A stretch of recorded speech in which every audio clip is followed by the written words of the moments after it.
it's Mickey Bond from Artful Soul. We're on lockdown in Santa Fe, so I've created this video for you to try mixed media at home. As you can see, it's a project involving butterfly imagery. I've listed the materials, and you can find links to buy all of them in the description accompanying this video. We're going to be using a stencil and some craft gears. These are very thin metal gears that you can attach to your collage. They add a dimension to the painting, and they also echo the shapes that are in the stencil and the shapes it makes on the piece of paper that you're going to be working on. So we start out by taping everything down, the watercolor paper and then the stencil on top of it. And then you can see I'm starting by using phthalo blue green shade with just a little bit of medium. So the very top is translucent, and then I'm adding more of my unbleached titanium as I go along so that I get various shades of blue. And everything is tinted slightly blue, including the ground cover that I've left at the very bottom, the space under the stencil. Here I am pulling it off. Say it takes about 10 minutes for the paint to dry before it's safe to remove the stencil and the tape.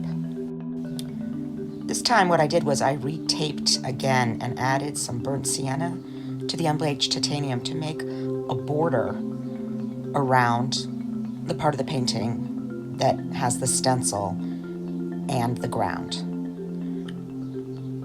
You'll see when I take the tape off that now that there's another border, sort of a darker peach color around the whole composition.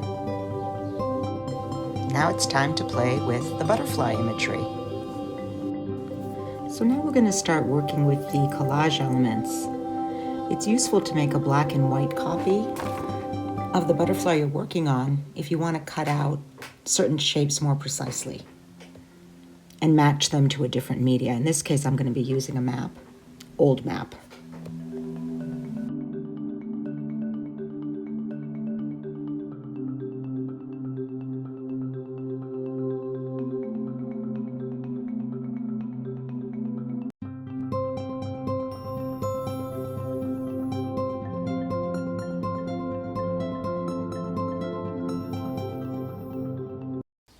I'm able to use a fluid acrylic medium in this project because everything I'm working with is so thin.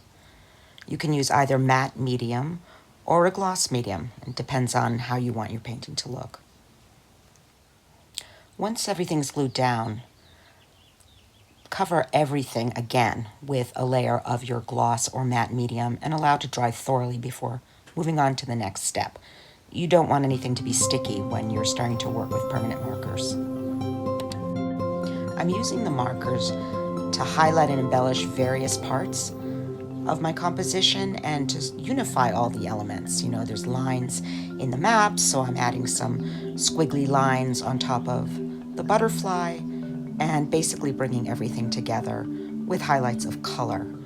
It's also a good idea to use both fine, thin, medium, and heavier nib sizes so that your marks are not all exactly the same throughout the painting. It adds interest and helps your viewer look at certain parts that you might want them to look at, such as the antenna of the butterfly or parts of the wing.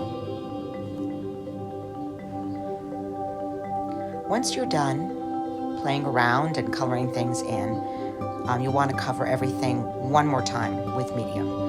Again, in either a gloss or a matte, depending on what you like. The matte will make the colors more muted. You can also have parts of your painting shinier than other parts of your painting. That's up to you. Anyway, I hope you have fun. I would love to see what you create.